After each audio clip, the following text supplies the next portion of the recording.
stuns, lots of burst. Centaur is all about stun and burst. Razor, pretty decent burst with the Plasma Field if you time it well. Fade Bolt. There's a lot of instant spellcasts, and then you look over at Team DC, and it's not really the same. That's more about consistent damage over time. You have the Death Ward, the Familiars, Clinks, in some ways may be considered burst, but they don't have the same amount of like obvious stuns and control, so they're probably going to try to play a bit of a farm game and try to avoid fights early, and then when their Visage and Clockwork are level 6, perhaps then that's when they try to look for at least some sort of fights. Okay, and I mean, they were talking about it specifically in the draft, and the fact that they have picked Morphling up in Game 2, no less, where there was still a lot of kind of more in the meta heroes available in the draft. I mean, why do you feel this game of any would be the one for Yuar to pick up the Morphling? It's not really counterpicked, so there's no instant silence on the enemy team. Yes, there is a bit of stun, but if he times his movement very well, he is going to be difficult to gank, and he's also not that fragile against relocate. That's one of the things that a lot of carries struggle with in the game that makes IO Tiny so good, is that you can't play your standard split push game against IO Tiny because you never know when you're going to get relocated on. But guess what? Morphling actually can. You just have a replicate back in base, you split push and farm, oh, there's a relocate coming in, you just jump to your illusion. Like, then you're done. And even if you don't have one, you can still waveform away from the replicate, or sorry, from the relocate target. It's pretty decent. He's also he has the ability, of course, to replicate the Tiny. That can be pretty powerful in the mid game. So I think it's overall pretty good here. Okay, and in terms of the Tiny and IO in the mid lane, going up against this Morphling Witch Doctor, I mean, CS-wise, a slight edge at the moment for Yuar. He's breaking ahead with a 5-for-1 against 1-for-1. Is this a clear... Did you expect this lane to be won by the combo of the Dire here, or is it just DC playing it a little bit better? They should win this lane. Double range against IO Tiny is very strong, and the ability to initiate here for Bambo, which is often what you want to do with IO Tiny and mid. You want to try to find an early kill on either the support or the core. It's very difficult for them. Like, Biryu has very long attack range, he stands far back.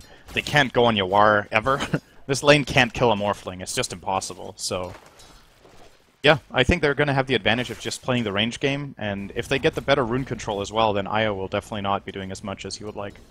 And in terms of the other lanes as well, we've obviously got this dual off lane coming out from the side of Four Clovers, where they're joining forces with the Rubik and the Centaur to try and do what they can to I guess, try and shut down TC. At the moment, he's doing all right. He's 7-for-1 at the moment on the Clinks, and opting to leave Pyke out on his own against Bulba, which I guess is a fine decision, seeing as Razor seems to be doing quite well against the Clock here. Denied. Yeah, Razor versus Clockwork is an easy win for Razor. He's actually a little bit behind on CS here, which I think is impressive. In one way, it's not that surprising, because Clock has the better base damage. But apart from that, you know, the moment you get 2.7 static link, as we're seeing on Pycat right now, then you should be able to take control of this lane pretty easily. We'll see. In terms I would be surprised if he doesn't. Yeah, the tempo of the first game where we saw Bambo very early on being able to be incredibly active across the map. Is this one kind of just a waiting game for the IO to get level 6 before we see too much action from the side of Four Clovers? Yeah, probably. I think both teams will not have that easy of a time making kills super early. But I think the team that will be looking for them the earliest will be 4CNL. The moment, they don't necessarily need relocate, I think, but it's more about how difficult it is to gank the lanes of DC more than anything. Like, it's hard to gank top lane. Clinks obviously with the skeleton walk available. The mid lane, as I already covered, the Morphling being a hard target for them. Maybe the Clockwork is a decent gank, but is it worth the effort is the question. Like, if you rotate 2 supports down there, you lose your mid lane. Because they're dual laning there, so you have to keep tabs on all the lanes decently, and so far it's looking okay for them, but it is a slight lead for DC early on.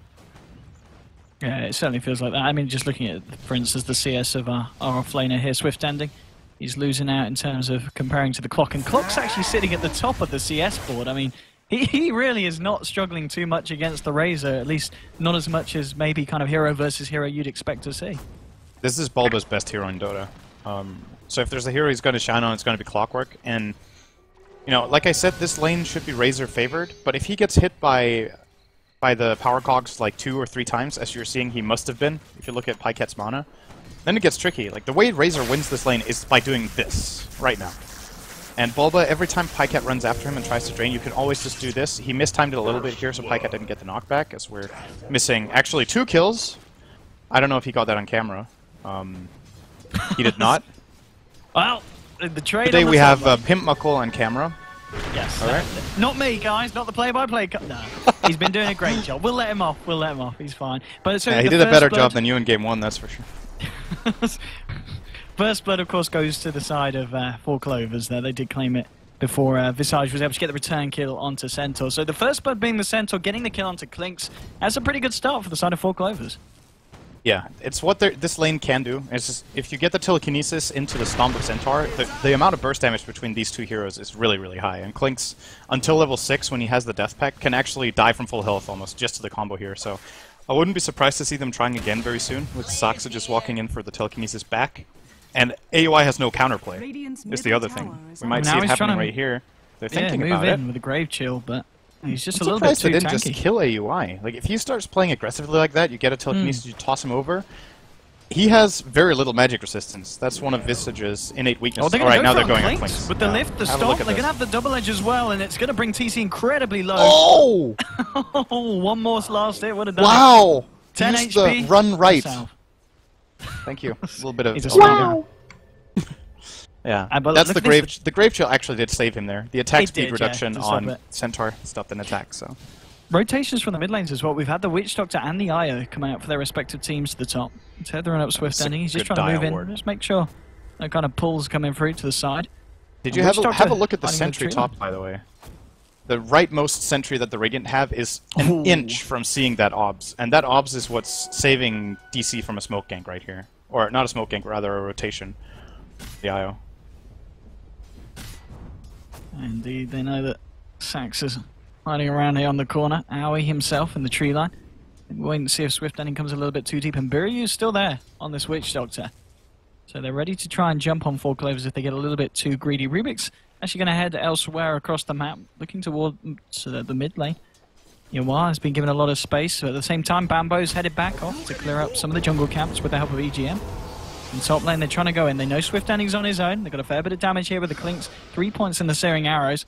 Maledict as well, taking him down. He's trying to juke this one out, but Aui's moving forward. He's got a Soul Assumption. The charges aren't there, but he's waiting for the Grave Chill, which he's going to have in a second, and here we go.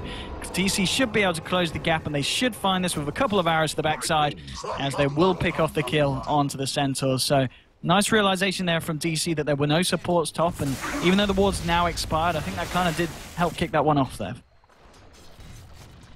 Yeah, you would... I mean... These early kills are definitely... I think this is the best lane for DC to get a kill in, because if they don't put pressure on the top lane, this Clinks can really get slowed down a lot. He got that one death only, almost the second one, and now getting TC involved and getting him a little bit of momentum is very important. It's such a great hero at shutting down the IO in the mid game. If you don't have a Ghost Scepter and Clinks gets up behind you, we're talking 4 or 5 attacks and your IO is dead. And sometimes you don't even have an option to tether to anything to stay alive, so... Ooh, straight away, Bambo TP'd up to the top lane, maybe looking for a toss onto the Centaur to get him on top of that Clinks, but he's going to be TC playing it the safest he can, backing himself off into the jungle. And still mid lane, well, we've got Saxa. He's come here to soak up some of the XP against Yawa, but Yawa's had a lot of space. I mean, he's now sitting at 44 CS, 8 minutes in. He's been having a grand old time in the bottom lane indeed. Caught out by the cogs, but he's getting a good static link off there. He's stolen 112, 140. He's got to be careful though, because Yawa's moving in on the Morphling, and Aui's there ready and waiting on the high ground. Gets the Grave Chill off. Pycat trying to do what he can with the stolen damage. It isn't enough to find anything in return, and it'll be Aoi picking up that kill there with... They are getting himself onto a killing spree, in fact. He's picked up 3 of the kills, all of the kills for DC so far.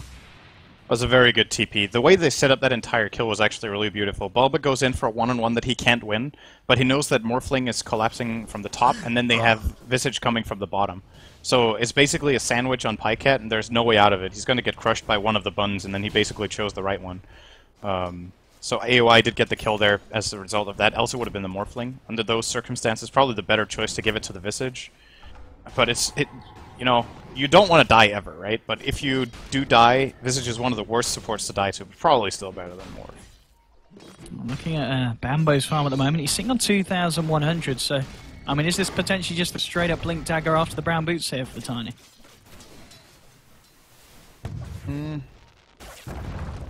Well, you know, we've just seen so many games from Bambo now in this tournament where he gets a blink and goes... I was going to say, if there was going to be someone to do on Tiny, it would be Bambo. Yeah. He's definitely his play that style really kind of complements that early pickup if he can get it. Yeah. And most of the time on Tiny, if you want to rush a Blink Dagger, A lot of the time you can't really do it because you need some sort of mana item. You need treads to tread swap, or maybe you need an occasional bottle we will see. But when you're with Wisp, of course, you do have that extra surge of mana that can come in from basically Wisp being a walking battery. And then if you play it that way, then all of a sudden, you look at his mana pool right now. Like, he can combo once, and then he has 100 mana left. And then you're just like, well, do you go back to base, or what do you do? But knowing that EGM's got his back, he can play like this. I'm really curious to see what his priorities are. That's the thing. Like, when you commit to a 9-minute Blink Dagger, you gotta make it work, right? So who's the key kill in Bambo's mind here? It's going to be interesting to see what he opts for as well, because there's been, they've kind of swapped to the lanes for the time being on the side of DC. They've sent Aoi down to soak up the XP on the bottom lane. He has managed to get his level 6 online, and Bulb at the moment just making the pulls. He's got that hook shot available, so kind of waiting for someone to come out in this top lane and to get that hook shot in and allow TC to lay down the damage here and find the inevitable kill. But it's going to be Bambo that heads to the top lane. He is smoked up, but maybe the fact that Bulba is here on the clock will allow DC to turn this around if Bambo oversteps the mark. He's moving forward here. Has got the backup of Swift Ending, of course, level 7. Stampede is available. And we'll see if Bambo's able to find anything, but I think if Bulba continues to hang around here, this could really pay off for DC. Oh, they're gonna relocate. Okay, straight behind TC. They've already gone in, and well, that's going to be a kill already. Bulba, even though he's there, the hookshot did come out, but it didn't achieve anything. Biryu tries to TP out, will just get himself away. But the fact that they send all 5 heroes up to the top lane here with a very nice relocate to catch out TC means they get the kill, and they don't lose anything in return, and looks like they'll even be able to claim this tier 1 as well. Yeah, this is a really, really solid gank. They know they don't have enough burst damage with the Tiny, but relocating in... Yep. They're trying to close it onto UI. He's got the mana to shift out, and now Bulba's coming in, moving in with Battery Assault, just lays down the cogs to push them back. Hasn't really got the kill potential there, but I've got to be honest, so far, even though it's 3 for 2 on the board, that was a little bit, well, a good momentum shift there for the side of 4 Clovers. But I mean, how much? I feel they need to start worrying about Aoi. He's been given a lot of time down on this bottom lane now reaching on to level 8, and he's got the medallion, 800 gold on top of that as well now in the Visage. Yeah, they don't have the best counters to the familiars in this game. That's often what we will be looking at going into the mid-late game. It's where Visage is very different from other supports, is that even when the hero dies, you can still have a big impact, and sometimes the birds are more important to keep control of than the hero as the enemy team. They don't have quick attack speed on the Radiant. Like, killing these familiars is going to be very difficult, and that means if he rushes and Ags, which is something we don't see that often these days, most of the time we get a... Biryu, he's walked out, but Bambo's there with the blink and the 1-2 combo. More than enough to bring down the Witch Doctor. And all of, because kind of these very nice Radiant Observer wards here in the Dire jungle, meaning it's going to be very hard for any of the side of DC to make themselves around this jungle in safety, because there's always going to be a relocate or a Bambo waiting in the sidelines with a Blink Dagger. Yeah, they need to make sure they don't lose map control. So what they're doing now is that they're trying to trade for the enemy tier 1, either to force a rotation so that they can farm safely in their own jungle, or if they just get the tower, that's great. Then they start getting the same access that they just had taken away from them to start playing the map. So I think this is a very good play for DC under these circumstances, but 4CL in turn are just making... They're reading the situation and they're making the best counterplay they can. If they can't defend the tower, because they're too late, just deal all the damage they can mid right now. Indeed, it's, well, they did have 4 heroes down the DC, but still, Yawar sticking himself away from the fight. In terms of CS, it is, well, it's the top of the board for both himself and TC. Net worth as well. So Yawar's farm is looking pretty impressive. I guess it's just kind of a question of how much he can do with it. I mean, Draskell talked about in the draft how kind of a core versus core in terms of morphling against Tiny might not be favorable. I mean, what's the build here for Yawar, and when does he start to look for fights? It looks like he's going for Midas. I think that's a mistake this game. You know, it's great if you feel like you can be greedy, but if you look at the composition of DC, if both Morphling and Clinks need a lot of time to build up, which it does look like Clinks went for both Soul Ring and Aquila and Treads, so that means his actual damage item, whether it be an Orchid or a Desolator, will be delayed pretty much. If Morphling goes for a Manta or a Yasha, let me try again. If Morphling goes for Midas too, then all of a sudden 4CNL are just way stronger. Even if the net worth is even, their lineup just has way more fighting potential, and they could just take full control if they see that greedy build. I don't know. It looks like it is what Yawar's doing. I think either you go the Lincolns into... Oh, wait, Pycat's dead. Giant to death ward. Gone. No way he's getting out of that one with the Razor, and well, DC will find themselves a tasty pick-off. And yeah, as you're saying, well, Yua's now accumulated that gold to get that Midas if he so wishes to do so.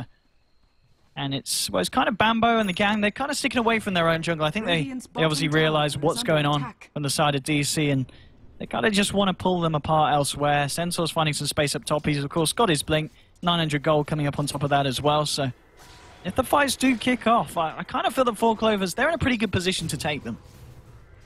I think so, too. I wouldn't be surprised to see them just looking to force fights with these really good aggressive wards. Actually, both teams, interesting to see that the wards are pretty much mirrored around the middle of the map. Like, they have good coverage around the enemy's jungle, but not so much around their own. And in my opinion, that just favors 4CL, because the moment DC rotate into their own jungle, they get relocate ganked. I don't think 4CL have been playing on their own side of the map for the last 2 or 3 minutes, because they're actually just scared to go there right now. Whereas Pycat, yes, he did get ganked bottom, but he's still going there again now, putting some sort of pressure, while DC slowly but steadily lose their tier 2 top. Now finally AOI is going to ping it. Someone's got to defend. They're like, well, no one really wants to go there right now, so tough situation. They should try to Roche, I think, the Dire. I know it's very early, but you have Clinks, you have Morphling, 2 hard hitters, and you have Medallion and Visage. Then you at least force something out of the map when you know the Radiant heroes are top. Yeah, they need to do something to kind of stop Four Clovers getting away, because at the moment it just feels that Four Clovers are putting their game plan into place, and DC don't really have an answer for it at this point. They are still continuing to farm up on Yawar, and with the Midas picked up, I guess they are anticipating that if they take this game late, they're going to have the upper hand. I mean, would you agree with the lineups in mind? I think a lot of it comes down to whether Centaur gets an Axe at a good time. You can negate so much of the physical damage that DC output with a Centaur Axe, and it's very difficult for them to prevent him from casting a good, well-timed Stampede. They don't have massive single-target lockdown. Now finally they are going to go for Roshan, by the way. Oh, nice hook from Bulba. It looked a bit dodged, but it latched on. Bambo straight in with the blink onto 2. Has managed to burst down the Witch Doctor. The Soul Assumption will find the Centaur in return. DC's out of mana, but he does manage to get off the Skeleton Walk. He's on the retreat. Owie just popping back a Soul Assumption. Bambo trying to chase it down, but the Familiar stuns very nicely, catching out all 4 at the side of Four Clovers. Bambo moving forward. He's going to blink in. Has got the Avalanche. Toss as well onto Owie and Bulba. Bulba gets bursted down by the Fade Bolt. Now Owie with a Grave Chill will be able to steal that damage to get himself out of there. But a 2-for-1 trade favoring the side of Four Clovers, and well, Four Clovers proving that this might not be the time that DC are going to be able to get away with a quick cheeky rush. Yeah, I think they just... You see, this is what happened. They just went there too late. It looked like they got the idea, but they got it at a point when 4CNL already took the top tier 2 tower, so they didn't want to stick around anymore. Like, what 4CNL had been setting up for 2 or 3 minutes up there was accomplished. And then they go for Roche. Yeah, probably not the right timing. They get away with it okay there, I guess, just trading 2 for 1. But it's still... We're at a point now where DC are starting to lose map control, and they can't afford to get relocate ganked, especially their Morphling, who has to play very carefully. As I mentioned, of course, with a Replicate, will be a difficult target. So perhaps they can make it happen just because he is their position 1 in this game. Or actually, he is the mid laner, but I think he is going to get the most farm this time around, so... Yeah, maybe they can make it work. It's interesting to see. At least this should slow the game down a bit. Talking about kind of slowing the game down, I really feel that Four Clovers, they're going to be able to amp it up tenfold. Once Bambo's finished his Aghanims and Pycat with the point booster, now he decided to opt back from Midas himself. We'll obviously look to get the Aghanims online as well. I mean, the pushing power from the side of Four Clover is just going to be unrivaled by that of DC's. And I'm just kind of looking to see what DC are going to be able to do to stop that kind of push once it comes online. If you lose a teamfight as DC, post 25 minutes, you lose the laner X. Relocate. No, they're going to find it as well. Bambo with a very nice blink down with the dust as well. Catches out TC. Pycat's there to ensure that they do get the kill. And well, we kind of expected it with the old Tiny IO combination. And Clinks, well, with the Skeleton walking that movement speed, not necessarily the easiest hero to catch out, but Four Clovers certainly make it seem that way. That was really close, by the way. He was almost out of that avalanche, and of course if that doesn't hit, he doesn't die. So the 10% slow on Dust actually secured that kill. It's not that often we see that nowadays, that the slow makes... Or sorry, 20% slow. It's not that often we see that make that big of a difference, but this time around it was actually necessary to find the kill. And how's Owie doing on his road to... Oh, okay, so he decided to finish off the Solar Crest, and he's got the 1200 now. If he wants to work towards the Axe, they're actually going to go for a smoke themselves here. So let's see what they're able to do. It's only Saxa that is on this bottom lane. He's trying to find his way towards that Blink Dagger, potentially. 1,400 gold in the bank at the moment. But he may just be tanking this gank here as DC move in. I don't think there's any way that Saxa can save himself. They don't have any kind of relocate to offer any kind of backup. And yeah, Saxa will just get taken down. They're easy pick off of the side of DC. But, well, as I said, he did kind of tank the gank there with that smoke. Yeah, not the worst situation for 4CL here. They get to farm at the same time. The question is, what can they accomplish? Because what we're seeing right now from DC is that because of these relocate ganks and because of the threat of not knowing where the enemy team is, they bunch up a lot. And for this kind of fights, if they find either the IO or, of course, if they find a straggler like that, it's super easy. If you find a single hero, you just blow them up. Ooh. They're going to try for Roche again. Maybe. Yep. I mean, now he's Looks moving like in. 4CL are not expecting this. Yeah, the Solar Crest is going to make it pretty quick. They've got to react quickly if they want to try and make a jump. Bambo moving up to the high ground. He's found Biryun and straight away the combo. Trying to get the punches in as well. Toss should finish off the Witch Doctor. It will do. Roshan still alive. They haven't quite entered the pit. And what? DC, they'll get away with it. Oh no, more. Okay. Four Clovers actually managed to kill Roshan. DC do end up getting the Aegis onto the Morphling though. Nice hoof stomp onto Howie. And oh, they caught out Bulba as well. They get both of them. 3 heroes down at the moment on the side of DC. Is it going to be any more? Looks like Yawar's going to be able to get himself back to base. TC just farming the jungle. So Radiant are able to steal the Roche kill. How did they kill Roche? I'm hoping we've got an instant replay of that because it looked like it was all DC. They have 4 members in the pit pounding away at him, but somehow the IO Spirit. Oh wow, that is, I don't think I've ever seen that before. That is so lucky. That's unbelievably lucky for 4CL. Wow. Enter God mode. Enter luck mode. There were 4 heroes. A Clinks, a freaking Morphling, a Visage was so good, hitting away at Roshan. I don't know. Well, Bambo's going to be careful. Casket is very nice. Bounces between the 3 of them. Owie with the Soul Assumption. The bounce is continuing to be an hindrance. Will be able to turn around and get the Avalanche off. Trying to find that Soup Stomp, but whoa, he's going to toss back ball. But Deathfall comes down. Swift ending going low. The waveform will finish it off. Yawar with a kill there. TC, while he's able to find Bambo, this is 2 big kills. EGM will be able to relocate out, but he's going to be coming back in any second. And I don't think 4 Clover are going to be in any form to try and turn this fight. I doubt Pycat. He might try to look to go for the Tether escape, and he's sure the Cogs push back. No, they dispatch of the IO before he has any chance to tether across to Pycat. And that's a big fight there for DC. 3 pretty high priority kills at this point. Yeah, 4CL fall a little bit to their over-aggression there. It's understandable they're feeling confident. They just had a really good fight. I think they did get the tier 2 tower in that push at the very least, but good response from DC, definitely keeping them in the game right here. Gonna pull the graph quite a bit down here, but just imagine if they got the Roche kill themselves. Like, this graph would be so different right now. The gold would be close to even, and instead it's a 3k lead for the Radiant. So, big they want to defend this. Swift Ending's TP'd in. There's also going to be a TP from Bambo, but Bambo... Perfect bird drop! Hook shot as well. This is massive. Soul Assumption, they'll bring Bambo down. Now they're paralyzing cars and Swift Ending. Pycat's turned up. We'll try and fight through this, but Biryu is still alive here. Yawar as well. And now TC lays down the damage. They found the Razor as well. Swift Ending does get himself up to the high ground, will escape, but now they're chasing down Saxa. Owie looking to try and find the Visioneer for the Grave Chill. But Saxa with the Soul and Rave form will be able to get himself away. TC needs to be a little bit careful as the spirits are flying through. DC may just leave it at that. They lose Bulba, but a lovely initiation means that they catch both Bambo and Pycat in another fight that DC came out on top of. Yeah, the DC lineup is really starting to come together right now with all the physical damage they have.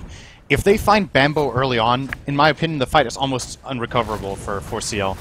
It's about finding the Tiny or the IO and just playing from there. The single target physical is definitely an issue, and Razor with this Midas buildup is just really weak right now. Like, you can't really tank, you can't really deal damage. You have to wait until you get your Axe and maybe your secondary item, which in this particular situation, I don't think that I'm a little bit questioning the Midas pickup from Pycat here, because it just, it doesn't make sense for what their lineup is meant to do in this phase of the game. They're not meant to slow it down. They're meant to take the fights right now and be strong.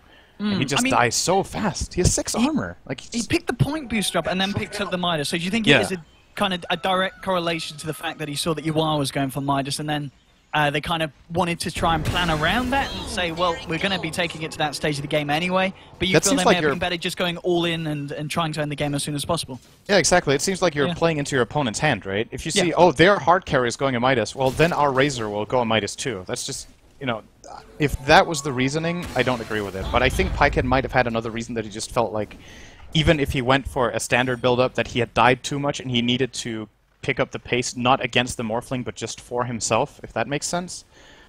But you're seeing it now, right? In these last couple of fights, if he would have had a bigger item, I think they would have had a shot at a fight. But instead, he's a liability until a bit later, and that means Sexy Bambo needs to really carry through the stage. So in turn, if he dies first, they can't win the fight. Yeah, we saw it happen in the mid lane. Well, let's see what happens at the top. Bambo trying to get a bit of damage down onto the tier 3. Aoi has responded. And now Biryu and Bulba join him as well. Yeah, Bulba's got the hook shot ready. He might look to set something off. It's going to be a little bit scary though when there are 4 members at the moment on the side of 4Clover hanging around. No vision from the Dire in their own jungle as well, so it's going to be very hard for them to try and take a fight at this point of the map. With this, it looked like the plan was to start establishing a point of siege here, and then just with Pyket's Ags flying out that they wanted to really try to press it, but they get forced back bottom. Good split push from their War on the Morphling. He also has the Replicate and base to get back. And he's going full combat build, by the way. I'm not sure if you mentioned it, but when the Sanjin Yasha, he's got another 2200 here, so looks like this is going to be a very stat-based build. We'll probably go Sanjin Yasha maybe into Scotty. He can, of course, choose to disassemble this later, as Morphling is a really good Mantis-style carrier by nature. And then, I don't know what you would use the Sanj for. Like, it's not really... It's not a good... well, maybe a Silver Edge against the Tiny would be okay, but it just seems pretty lackluster here. And also the Halberd is not what you want. Well, Evasion's decent, but yeah, here we go. It's probably going to be a Scotty. There's the first ulti orb. Okay, indeed. And well, after they tried to make that push on the top lane for Clover, they kind of retracted a little bit. Bambo now sitting on 2.5k gold. I mean, on top of the Ags and the Blink, what does he go for now? Is it just going to be the straight up AC to help with the push? They need AoE armor. So I think I would love to see Vlad's and AC on 4CL earlier than in other games, because if you identify the situation, what are they dying to in fights? They're both supports on the enemy team have physical damage. Death Ward and Birds. Then there's a Cligs with Deso, and there's a Morphling who's starting to hit hard. Like, it's an absolute no-brainer. You need to fill up with armor or Ghost Scepters. So the Ghost Scepters, speaking of that, they have one on Rubik. Can set this. I mean, EGM is there and they know it. They found him with the rocket flare. This is big. If they can take that IO away from the Tiny. Now, certainly Bambo, he's stuck all alone. He's trying to get close for the relocate, and he will. Does manage to get himself next to the IO, and it will almost certainly just be EGM paying with his life. I don't think there's any way that 4Clover can try and form a fight around this point. They will have to let EGM go as he returns. They do catch out the IO, but I've got to be honest, nicely done there in the sense that they do manage to save Bambo from the onslaught. Yeah. Minimizing their losses, but they're not really accomplishing that much right now on the map. They had a really good... Like, the fight around the Roche Pit was great, and then they lost another fight, and now the game is slowing down. And again, I think this overall will favor DC. Razor does not carry as well late game. IO Tiny can easily get kited by this kind of lineup that DC has. Of course, you've got the Bird drops, you've got Grave Chill, which is exceptional against the Tiny. Clockwork Cogs, Force Staff on him as well. Just play around, kite them, and then Clinks and Morphling will just win the DPS battle. So I think it's concerning for 4CL if they don't start making more things happen right now. And it looks like they are trying to apply the pressure, but good hold here again by DC. Top lane Biryu. Doesn't push that hard, but he at least gets the momentum going their way. And then he knows that ultimately 4CL will have to defend this. Indeed. I mean, the rest of the team coming down and now. Aoi making his way over. Aoi, worth noting as well, he's only 100 gold away from finishing off that Aghanim Scepter. So doing very well here on his Visage. TC, he's got the BKB now complete. That's going to be sent out to him. And well, against 4Clover's lineup, the BKB is going to do an awful lot. So we'll see how well he's able to stand up in the fights next time they kick off. Yeah, how are they going to kill him? Well, how are they going to kill him and Yawar? And once he's got that Skadi online, he's going to be quite a nightmare to deal with. When he's BKB'd, the damage source 4CL has is a cleaving Tiny who doesn't hit that hard on single target right now. He's going for butterflies, it looks. I think that might be a really good choice this game. Oh, he can deal with that. He walks it off. A couple of ticks from TC, and he will just step back. Those couple of ticks took almost half his health. That's the problem right there. Like, you got a funny definition of almost half, syndereN. Do I? He bottled twice, right? Okay, maybe not. Maybe he took like... he took more than a third, right? Okay, so... Instant replay it. Just to Here we check the go. maths there. Who was right? Alright, I can't see the replay, but I'm going to say that's definitely at least that's around half. That's good. Alright, And yeah, let's see as we see SyndereN. here, Yeah, definitely that's exactly around a third. Exactly a third. So that is pretty much everyone is half. Thank you, Pimp Muckle. Great. Your replay tool is obviously broken, Thanks, so Pimp. we can't really Yeah. use that. So, yeah, it's... I mean, the whole point is, let's transition this, all jokes aside, into a team Yes. fight situation, right? That's the whole point. Like, TC plinks him a couple of times. In a team fight situation, there's multiple sources of damage, and if TC can just get on top of Pycat, he can't stay. Now with the plate mail, it's going to help, but it's still... There's a way to go here for the Radiant, tanking up against these massive attacks. I think Pycat going for a Shiva's Guard here would be really good. The attack speed slow aura is exceptional against the Dire lineup. I mean, at Probably- the same time, do you think it's going to be just the AC because Bambo is opting for the butterfly for Yeah, himself? I was thinking, is he going to do that for that reason? But Mm. you know, they're building evasion on Bambo, which I think makes a lot of sense looking at the Dire lineup that they're not close to any MKB right now. So for now, this is the best item for Bambo. 20 minutes down the line, it's not. But right now, he just got a Rax almost I was for gonna free. say, I don't they know need why to do DC... something, eh? No TPs or what's going on? There's plenty of TPs! They're giving a range traction for free! What's going on? Well, they've managed to catch out Bambo. Well, Bambo just turns around for a toss onto Yawar. Bulba. He's found EGM with the help of Aoi and Virya. They should be able to find that. So that's going to be the first casualty here, getting that IO. Bambo Oh, they running saw the tree Bambo like with the the flare rocket. has spotted him out. Bulba leading him with a hook shot. They've caught Bambo in the sidelines. He's trying to turn and punch Bulba, but the Death Ward will enable the side of DC to find themselves the kills. So they get two, but as you said, they do give away a ranged Drax on the top lane, but Not worth. They got It's- 2 kills yeah. for a tier 3, a range Drax, and a tier 1 bottom for Saxa on the Rubik. oh wow. He can Jeez, buy a got lot of mobility space. item right now. The Rubik wasn't even there, so he just... That's just a blunder. Now TC will find that kill on Razor, so... This is when we see him really dealing that physical damage, and... Okay. You know... Finding all these 3 kills, perhaps it's okay after all now that they find Pycat and also get the tier 1 tower top, but... Considering that they could have probably just defended that with 1 TP, that was really weird to see. I mean, they'll, as you said, be able to regain some kind of momentum on this top lane. They've won the tier 1. And it's just the illusion here from Morphling pushing it out. No, TP will be cancelled, so they don't want to get themselves involved in this. And yeah, you are now with the completed Skadi S&Y. So this Morphling, I mean, we were saying it earlier, he's going to be very, very hard for the side of Four Clovers to kill. He hasn't died a single time this game, and I'll be honest, regardless of whichever way this scoreboard goes, he's not going to be dying a lot more. I kind of feel syndereN. No, it's looking really difficult to deal with him. And here goes the U2 tower top for DC. Should be a pretty easy pick. No defense ready here for 4CNL, so I think this is when DC looked to turn on the heat. They made a blunder, I gotta say, and lost their Rex top, but they should be able to control the map well enough to get the Roshan right now.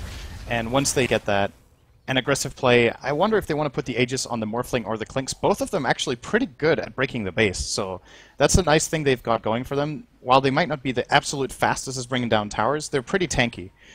Clinks at this point in time, 13 armor. When he has a Death Pact running, he's got quite a bit of health on him, and Morphling even tankier, 23 armor and 2k health. So I think it's the right time for DC now to make that call and go for a big play where they start getting Rex. Because if they don't and they just slow play, it's possible that they get caught off guard again. And we saw how quickly Tiny took down that lane of Rex, or that range Rex. That was without overcharging, without his butterfly that he almost has now. So it's going to be a lot faster next time. There goes Rush.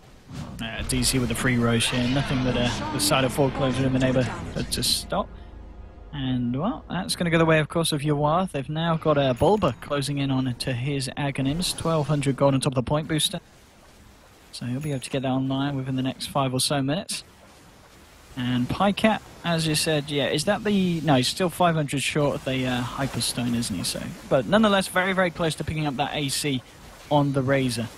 And of course, level 16 as well with the Ag. So the pushing power certainly is there from Four Clover, but as you said, we're kind of at this point where DC, they're very ready to kind of just take a fight head on, and if anything, come out on top of the side of Four Clover if they play it right. This for Four Clovers right now is all about, I think either you dodge until the Aegis is gone, or your team fight needs to be super crisp. This Morphling is actually a beast now with his inventory, and 2 lives. I don't know if they can deal with it anymore. I think, once again, they might have just They might have been a little bit too slow. It was kind of a godsend that they found that top range Rex. I think it's going to be their only Rex in the game. I think it might be too late now. They need a really good play. Well, we know if there's anyone to make really good plays going from the last couple of series, Bambo. I think they'll be riding a lot on his big decisions here. Oh, Pycat, they've spotted him out. The hook shot and TC with the damage. Now with that Demon Edge on top of the Desolator. Melts through Pyke, and that's even with what he's got a decent amount, 18R at the moment. They're trying to chase down, maybe find even more Bulba. Trying to move himself in position. He's got the Force Staff and the Cogs available if he can find the angle, but Max is just a little bit too speedy, will be able to escape. But Pycat down for 50 seconds. This is kind of the second time in a row that we've seen the Razor get caught out by the lineup of DC, and, well, it's going to cost the side of Four Clovers a tier 2 at least in the mid lane this time. And this time, DC are not going to let it happen. So AUI ports down to bottom. It intimidates Bambo as well as EGM away. Now Bambo's starting to feel a little more confident as he sees more heroes. Miz is going to start going to hit a little bit. Actually putting a lot of damage into Howie here. But Birds gets Grave some. Chill and the TPs, but yeah, the relocate straight out. They need to get Bambo out of there. Yeah, so EGM is dead now. Yeah, there's no way that he's going to be able to get himself out. There is a creep wave coming in. Maybe he can find a tether, but with the familiar stuns and the cogs. Best of luck. It's enter hard mode here as, yeah, EGM gets himself shoved up to the north. Howie will find himself the kill. Now it's going to be IO down now for 50 seconds. And as you said, Four Clovers trying to go for a bit of a repeat of the same old trick. This time it doesn't pay off, and DC are totally on top of it. And what are we looking at for items? I think, is this an MKB for Clinks? It is, so now they've countered out the Butterfly of Tiny as fast. That's what I was saying, right? The moment he gets the Butterfly, right in the moment, it's the best item. But now, perhaps, here and onward in the game, it would have been better for him to have an AC and having the Shivas on Pycat for mitigating damage. Can he? He could go for maybe kill Swift. He has I was going to say, he's... That's... No, he can't. He has 4 staff and Stampede. No way. With these friends of AUI, though, they could. But now backup is there. Wisely don't go in. I guess the question is now for Yawar, who's been having a pretty spectacular game so far. Was he looked for now on top of the Skadi? Where does he go from here? I think he could go for a Butter, because there's no one on the Radiant team who wants to get an MKB. Neither Razor nor Tiny have that in their core, even full 6-slot build. Sometimes you have to get it, and even just forcing them into getting it would be a great choice from Yawar. And it's also just an incredible item on Morphling Butterfly in general, since you can always just put that extra little bit into strength, where other heroes, by getting Butterfly, sacrifice indirectly EHP against spells. Morphling can just be like, oh great, I built a Butter, let's just put a little bit more into strength from my Morph, and make it work that way. So, I think it's really good here. Top lane, Bambo is there with EGM, playing up Yawar as he comes forward. TC is down the sideline, they're going to go straight for it. Bambo in with a blink of the damage onto Yawar. It's a huge amount, but he does manage to begin that morph. Tries to turn and fight, in fact. Yawar has got the Aegis, he's ready for round 2. Bulba, the hook shot will miss, but he gets himself close. TC did manage to finish off the kill onto EGM, and now the damage onto Bambo. TC with the MKB and Desolator just melts through the Tiny. And Bambo hits the deck for a minute. No buyback in the bank for him at the moment, and this could be pretty damn costly for the side of Four Clovers. Great play from Yawar. I think a lot of players in that situation just jump to their replicate, but he identified that if he baits them long enough, his team will be able to help, and the Aegis was not far from expiring anyway, so he just uses it as a tool to bait the enemy team in and get his team in a great position to at least get one lane of Rex here.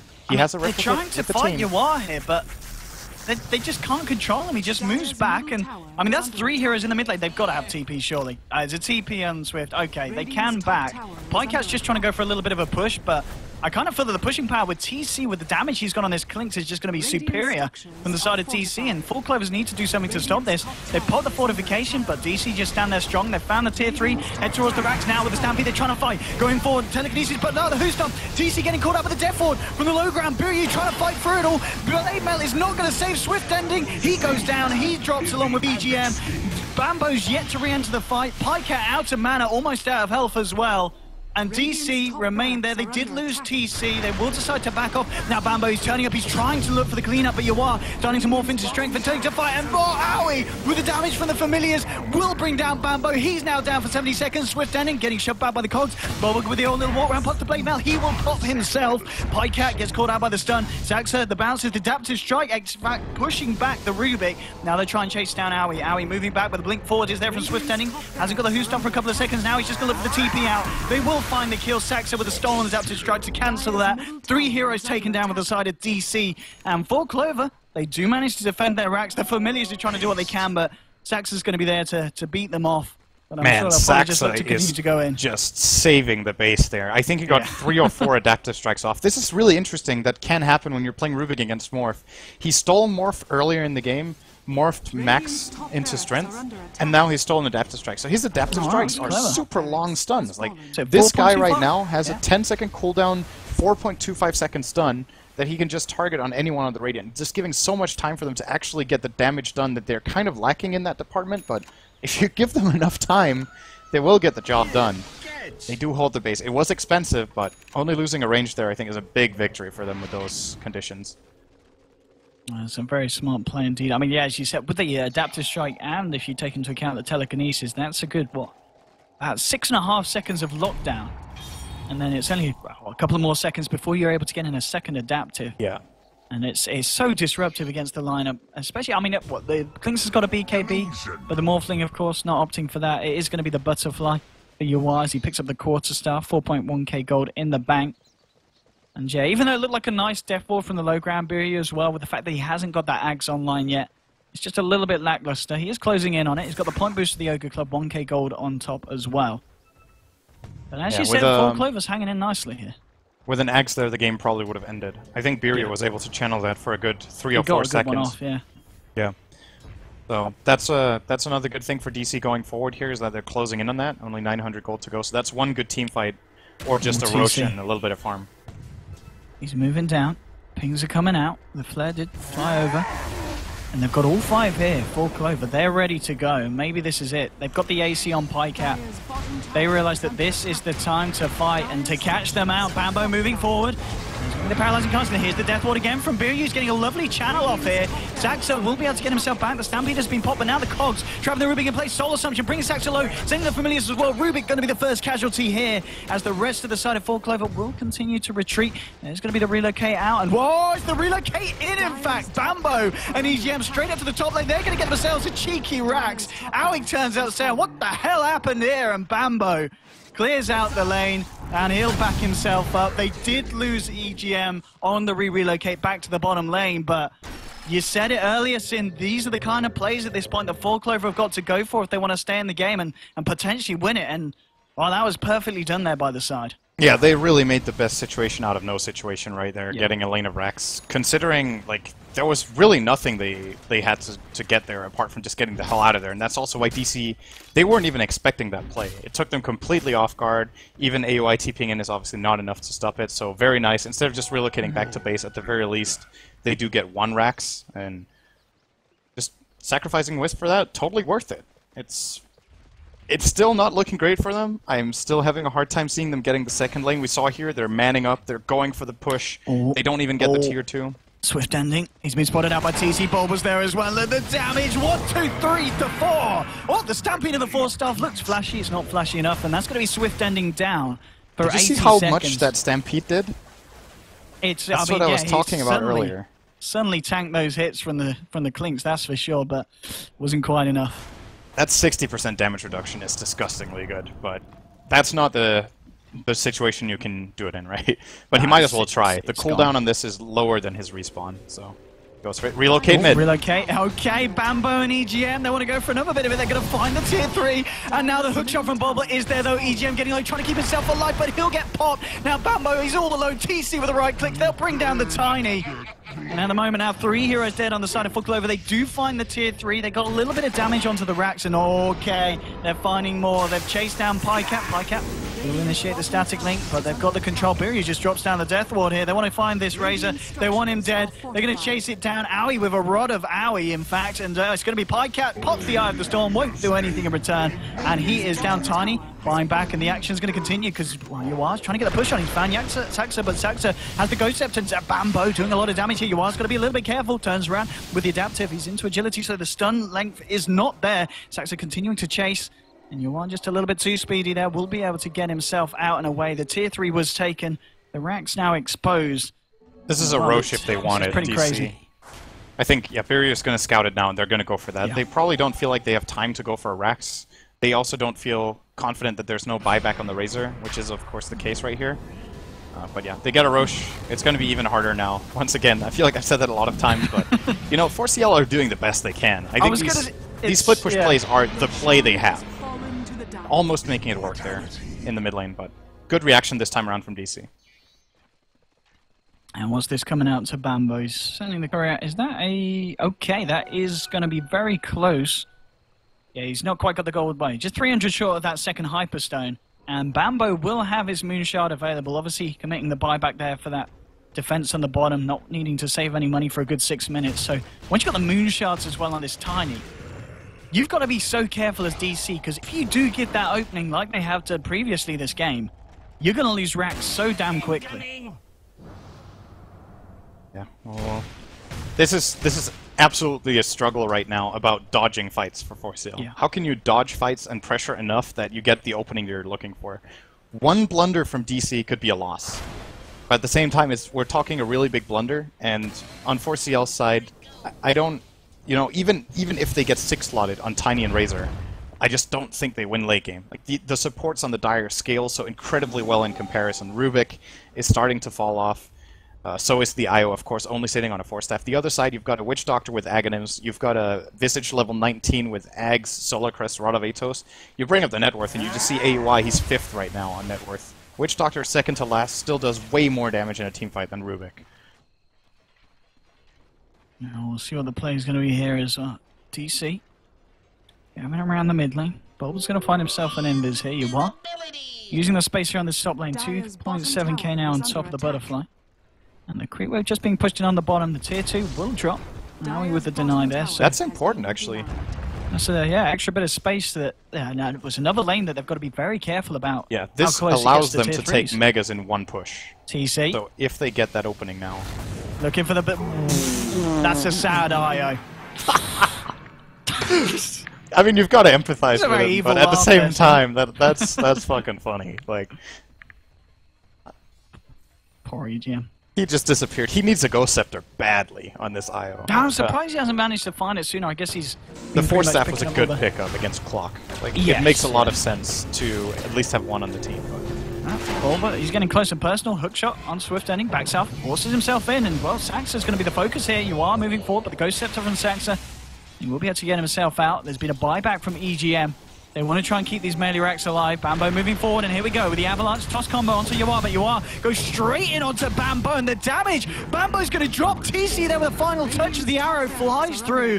BKB's been popped. They'll head their attention towards the racks, and they'll clear out top lane, and they may just be in a position to look for more, as that's going to be 80 seconds on the death timer here for Bambo, and all mid lane Pycat. He's trying to get a page out of the book of Bambo, and the hook shot missing will mean that he actually gets away with that very kind of cheeky bit of play there. Yeah, that actually saved a set of racks. I think DC, they're starting to get paranoid about their base, and they TP way too many heroes home. They should know the Tiny doesn't have buyback because it's on cooldown. He used it only 4 minutes ago, I think.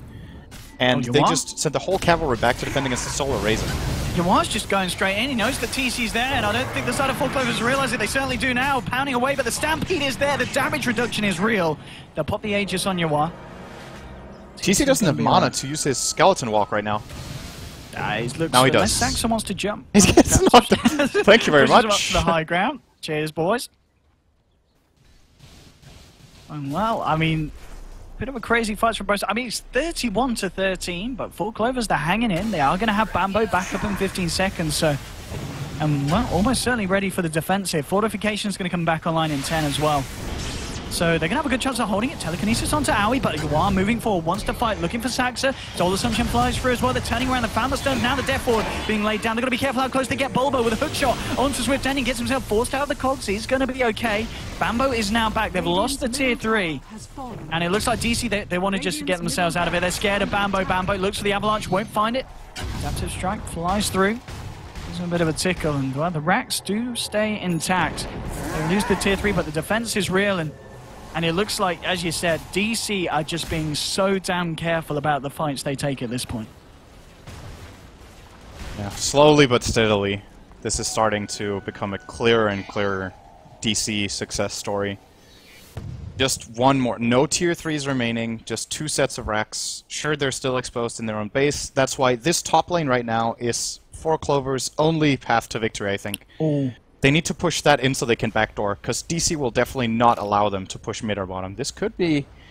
It's double damage on... I think this is the Hail Mary. Now you go. This is big. This is big. Swapping the ball over to the side, giving him that DD. Ready and waiting. TC saw them, I think. Yeah, I was going to say he popped it when Alright, bye EGM.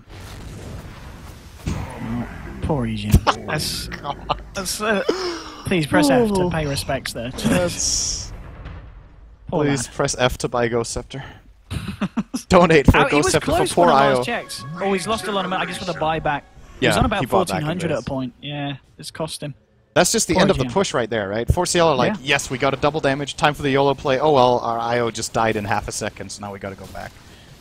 Unfortunate. 40 seconds till he's back up. The question is, can DC do anything in these 40 seconds? They know that there's no buyback, but the IO, of course, pretty much the least of their worries at this point.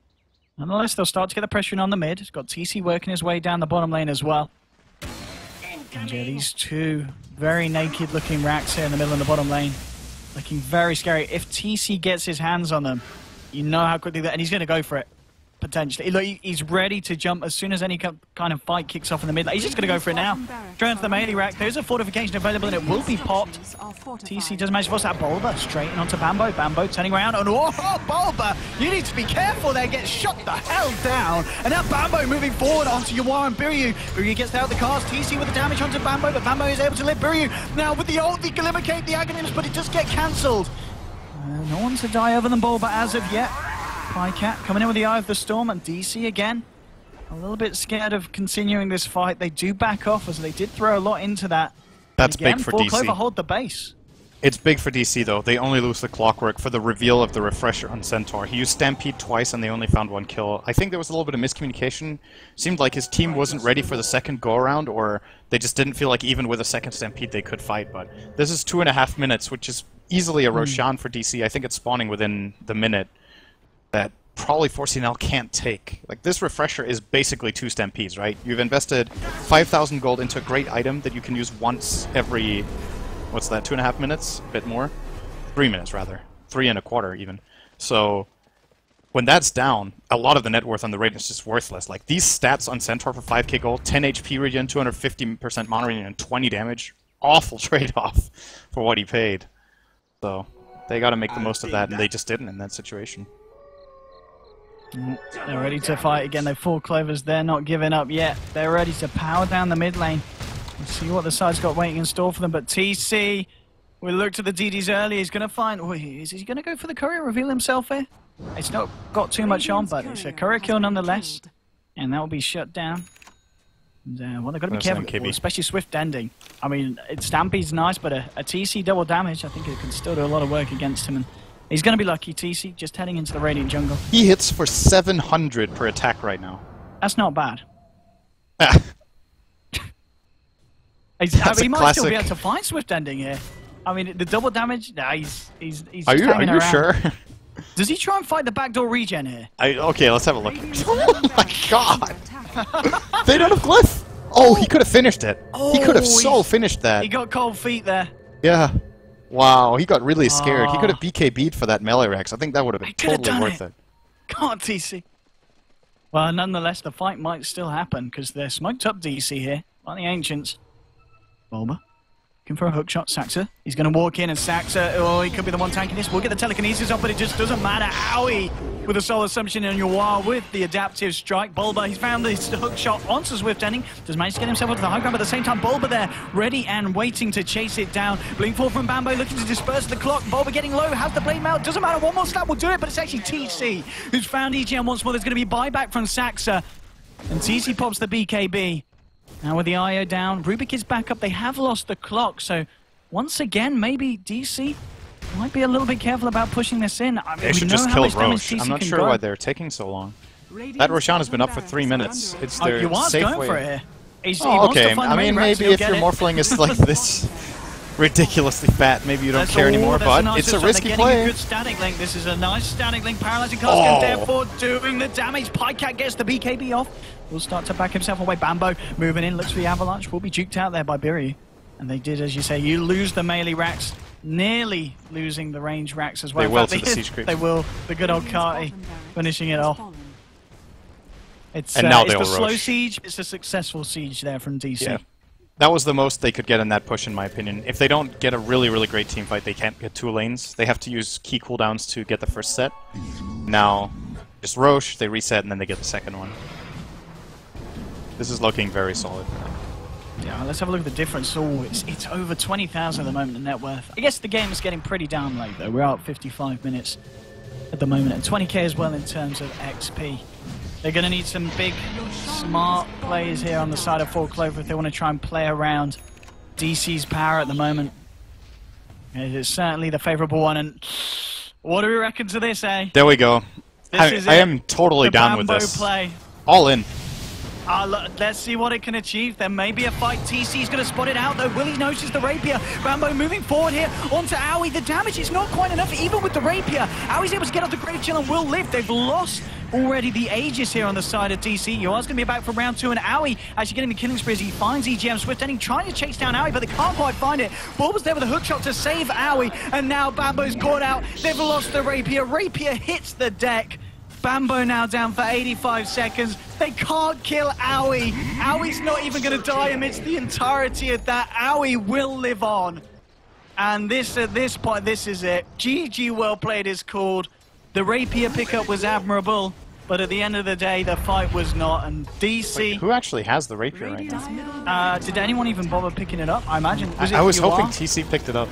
Let's have a look. Wanted to see him 4-shouting Rex or something? Oh, jeez, no, whatever.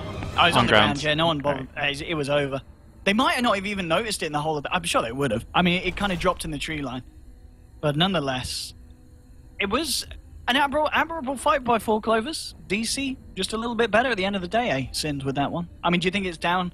What, down's the drop? Was it the Midas Morph? I've got to be honest, the Yawar Morphling was quite something at the end of the day. Didn't die at all in the whole game. 8 kills, 13 assists. Yeah, like I said, I wasn't sure if Midas was the right pickup, but then when you saw how the game developed, it turned out to be a good decision because Four Clovers didn't try to push their advantage early enough. And if you looked at the net worth, they didn't really have an advantage. But I just think from a compositional standpoint, they had a phase in the game where they were stronger and needed to put pressure. Then they went back for a Midas on the Razor, played it slow.